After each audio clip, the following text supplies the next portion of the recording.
Hello दोस्तों, आज मैं स्कूप सीरीज़ एक्सप्लेन करूंगी। स्टोरी स्टार्ट होती है 2011 से, जब अमेरिका ने पाकिस्तान में घुसकर उसामा बिन लादेन को मार डाला था। और हर तरफ यही न्यूज़ चल रही थी कि इंडिया वाले ऐसा क्यों नहीं करते, क्योंकि इंडिया में तब दो डॉन ने तहलका मचा रखा था, जिसमें से पहला नाम था दाऊद इब्राहिम का और दूसरा छोटा राजन। दरअसल छोटा राजन पहले दाऊद के लिए ही काम करता था, लेकिन एक बॉम्ब ब्लास्ट के बाद दोनों अलग हो गए थे और दोनों के बीच गैंग वॉर्स होने लगी थी। जब 2010 में मुंबई डबल ब्लास्ट हुआ था, तब पुलिस पर प्रेशर बढ़ने लग गया मुंबई ब्लास्ट केस के कारण। उस केस को 4 ऑफिसर्स इन्वेस्टिगेट कर रहे थे, पर अभी तक उनकी तरफ से कोई भी रिपोर्ट सबमिट नहीं हुई थी। इधर क्राइम जर्नलिस्ट जागृति पाठक को उसका एक इन्फॉर्मर बताता है कि पुलिस को पता था कि अटैक होने वाला है। इसके बाद जागृति इस चीज़ का कंफर्मेशन लेने पुलिस ऑफिसर जेसीबी श्रॉफ के पास जाती है, पर वो डायरेक्ट कंफर्मेशन नहीं देते हैं। एक्चुअली इस बॉम्ब ब्लास्ट को सीनियर ऑफिसर मलिक इन्वेस्टिगेट कर रहे थे और कोई उनके खिलाफ बोलना नहीं चाहता था। उसके बाद जागृति अपने न्यूज़ चैनल ईस्टर्न एज के ऑफिस चली जाती है और उसके बॉस इमरान को बताती है कि पुलिस को पता था ब्लास्ट के बारे में पहले से, और वो ये न्यूज़ फ्रंट पेज में छापने को कहती है, मगर इमरान बिना किसी कंफर्मेशन के छापने से मना कर देता है। उसके बाद जागृति को एक मर्डर की खबर मिलती है, जहां पहुंचने पर जेसीबी श्रॉफ बोलते हैं कि ये मामूली गैंग वॉर था, पर वहां सीनियर जर्नलिस्ट जयदेव सेन भी थे, जो कि जागृति पाठक के बहुत बड़े राइवल हैं। वो जेसीबी श्रॉफ से पूछते हैं कि ये हमेशा क्यों होता है कि पुलिस सारे मर्डर का इल्ज़ाम छोटा राजन पर डाल देती है और बाद में छोटा राजन उसे मीडिया में 24 आवर के अंदर कबूल भी कर लेता है। जयदेव सेन को पुलिस के इस पैटर्न पर डाउट है और वो ये चीज़ जागृति को भी फील होती है। वो सेन दादा से बात करने की कोशिश करती है, पर वो उससे बात नहीं करते हैं। फिर जागृति अपने इन्फॉर्मर को कॉल करके बोलती है कि मुझे कुछ ऐसी न्यूज़ दो इस मर्डर से रिलेटेड कि वो एक्सक्लूसिव बन जाए। वो बोलता है इसका कंफर्मेशन जो दे सकता है वो केवल सेन दादा को बताएगा, क्योंकि वो उनका खास इन्फॉर्मर है।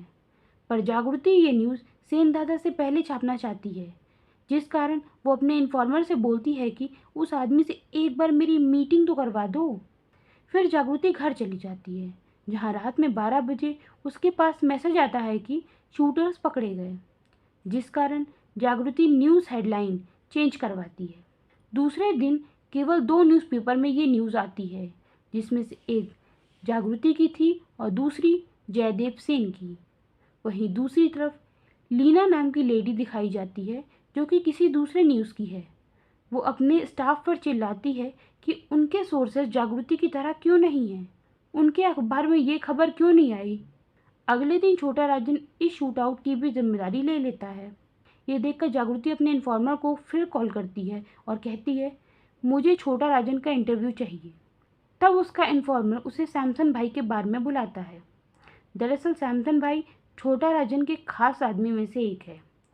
सैमसन भाई जागृति से कहते हैं कि वो उसे छोटा राजन का इंटरव्यू दिला देंगे, मगर उसके बदले तुम्हें पता करना होगा कि सेन दादा पिछले साल यूरोप में किससे मिलने गए थे।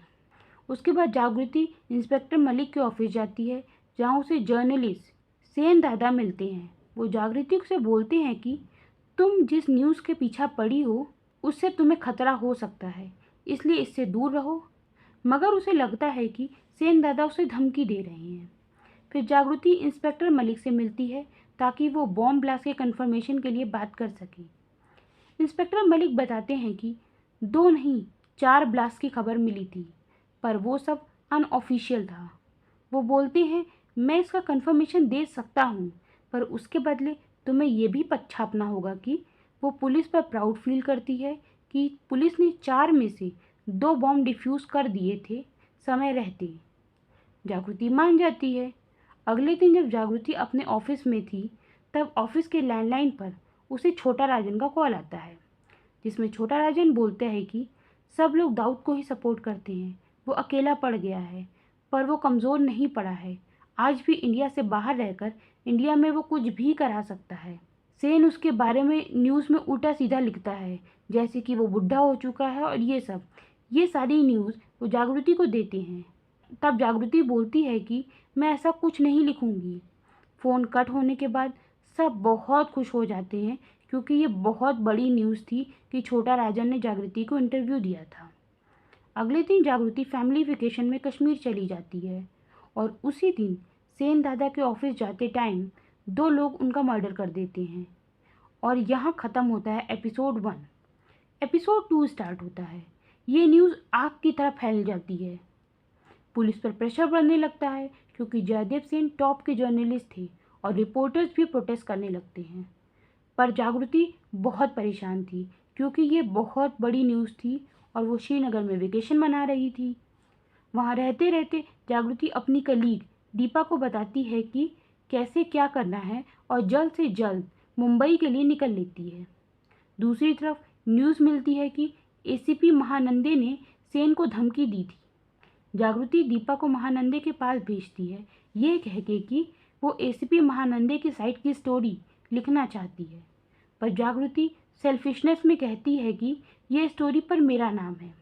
ये सुनकर दीपा का ईगो हर्ट हो जाता है।